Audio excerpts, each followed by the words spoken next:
The $50 Curse, a haunting from the waters of Bremerton. It was the fall of 1965, a time when the mist never seemed to lift from the shores of Washington state. The ferry routes from Bremerton to Seattle were lifelines between towns, carving their way through the fog and silence of the Puget Sound.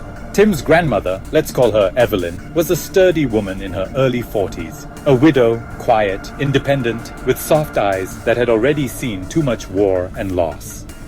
She worked in downtown Seattle as a seamstress and took the ferry each week, her routine as steady as the tide itself. One gray morning, as she waited for the ferry on the wooded edge of Bremerton's shore, Evelyn noticed something unusual beneath a twisted cedar tree.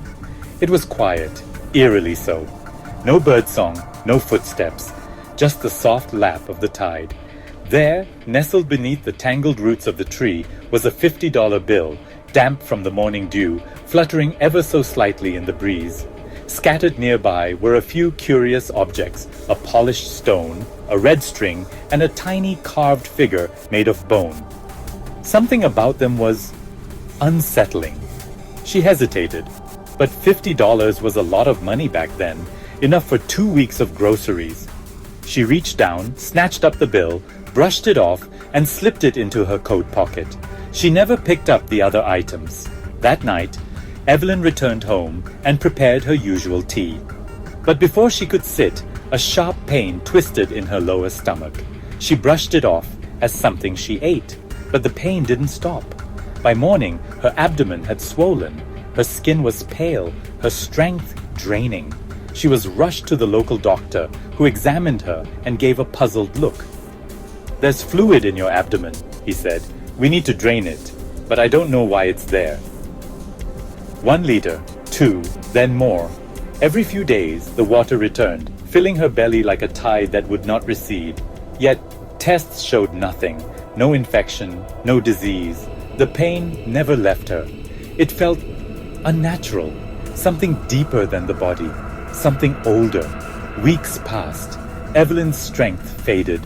She began to dream of water, black water, swallowing her whole. In her sleep, she heard voices in an unfamiliar language, whispers in the fog. Her friends and neighbors began to talk. One, an older woman from a nearby fishing village, pulled her aside and whispered, "You picked up something that wasn't yours, that money. It was left as an offering." Evelyn's blood ran cold. "In our culture," the woman said, "we never touch coins, bills, or trinkets found alone in the woods. They're often spirit money, a gift to the dead. If you take them, the spirits may follow." Desperate, Evelyn asked what could be done. The woman told her to seek out a native elder from a tribal village near the Hood Canal, one known for helping outsiders in dire need. The elder was an imposing figure, his skin weathered like cedar bark, his eyes piercing like winter frost. He listened silently as Evelyn told her story. When she finished, he nodded once, then turned to his fire. "The spirits that protect this land, they remember everything. You did not ask, you did not offer. Now, they drink from you as you drank from their offering." He paused.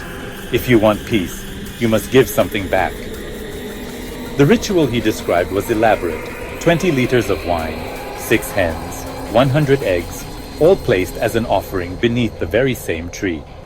The elder performed the rites, chanting in a tongue Evelyn did not understand. Smoke curled around her feet. The wind howled through the trees.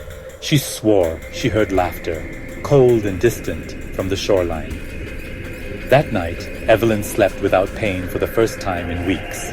When she awoke, her stomach was flat, the swelling gone, her energy slowly returning. The spirits, it seemed, had accepted her apology. But she never returned to Bremerton again, not even once. For the rest of her life, whenever she told the story, and she told it rarely, it was with a trembling voice, not of fear, but of respect. Respect for what lies unseen, for what lives between the trees, and for the lesson that some things, no matter how small, no matter how tempting, are not meant to be touched. So the next time you find money alone in the woods, or an object placed oddly beneath a tree, Ask yourself, was it lost or was it left for someone else? Because not every gift is free.